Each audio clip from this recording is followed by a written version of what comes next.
Bonjour, je m'appelle Thomas Emerdinger, je suis chef de projet Agenda 21 à l'AREN Île-de-France et je travaille sur les Agenda 21, les plans climat, l'économie circulaire et les circuits courts alimentaires.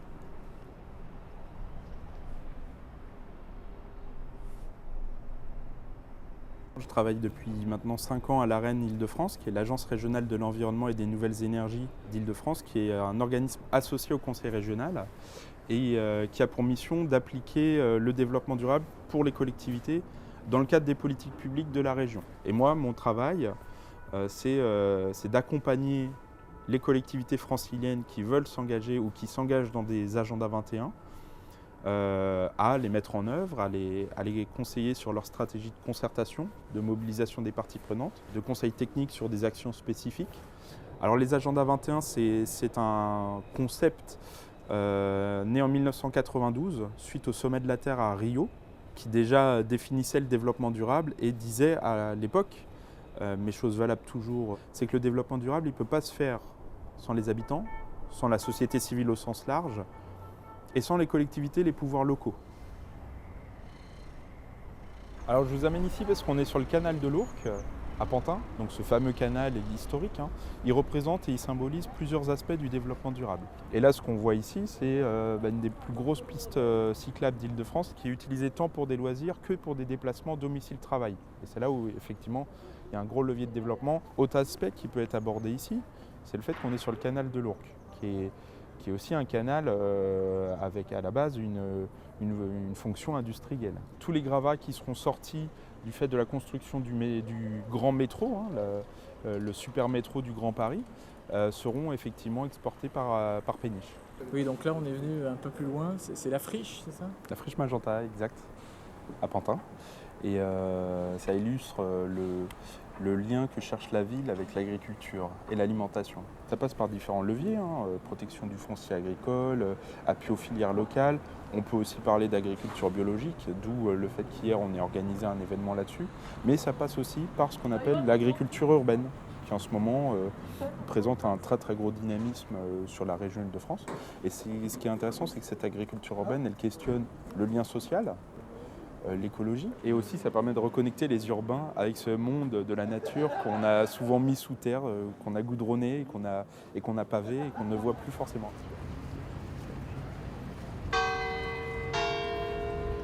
Nous t'avons accompagné à l'hôtel de ville hier, donc c'était un exemple d'action. Il s'agissait de quoi en fait? C'était une journée de débat, discussion, de mise à niveau des collectivités sur qu'est-ce que c'est l'agriculture biologique déjà, mais aussi comment une collectivité peut la développer par ses différents outils de planification, qui sont le plan local d'urbanisme, le SCOT, l'agenda 21, le plan climat-énergie territorial, et de voir comment elle pouvait, par ces différents outils, par la restauration collective aussi, développer l'agriculture biologique. Comme on est un acteur reconnu, moi je travaille énormément avec le ministère de l'Environnement, parce que je suis dans des groupes d'experts au niveau des agendas 21, du développement durable, de la transition écologique. Et aussi j'ai pu participer en 2012 à la délégation française du Club France Développement Durable pour le sommet de la Terre Rio+20.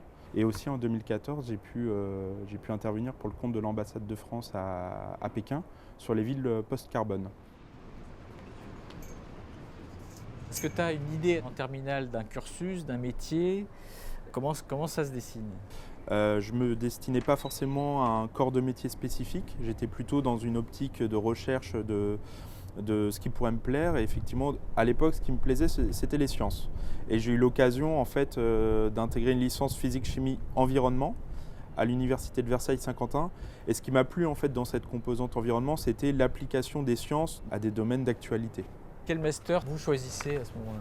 Alors à ce moment-là, je choisis le master Sciences et Génie de l'environnement, qui est un master issu de l'université Paris 7 Diderot, Paris-Est Créteil, et de l'École nationale des ponts et chaussées, qui est un master très réputé dans le milieu environnemental, puisque c'est un des masters les plus anciens, donc avec une grande reconnaissance du milieu et surtout une capacité dans le master à voir l'ensemble des domaines des sciences de l'environnement. Et surtout aussi dans une ambiance internationale, puisque le master étant réputé, nous avions la chance d'accueillir énormément d'étudiants de toute la planète, ce qui aussi renforçait le côté global du message environnemental.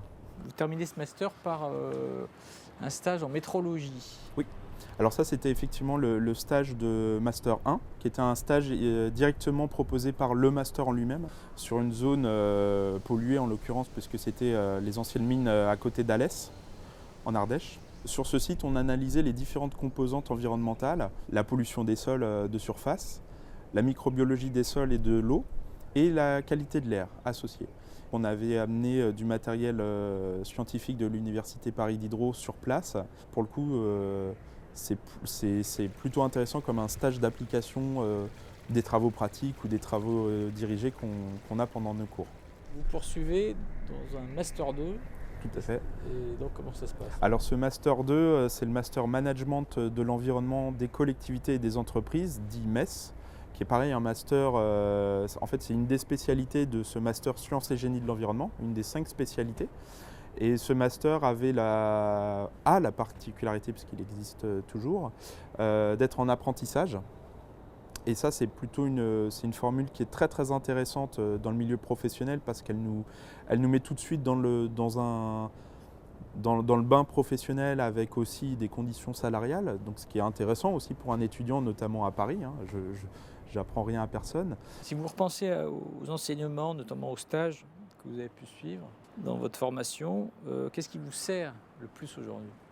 Ce fameux côté du scientifique, j'analyse ce qu'on me dit et ce que je peux lire, qui me sert dans le secteur de tous les jours parce que nous sommes amenés à travailler avec des gens non issus de la science, de fait, puisque tout le monde n'est pas scientifique et c'est normal.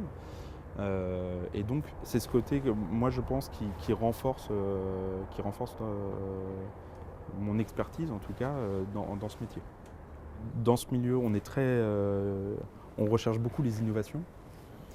Et en fait, on peut créer son activité. Si on décèle bien le besoin dans les énergies renouvelables, dans l'économie circulaire, il y a énormément d'innovations à chercher, à créer et donc à développer.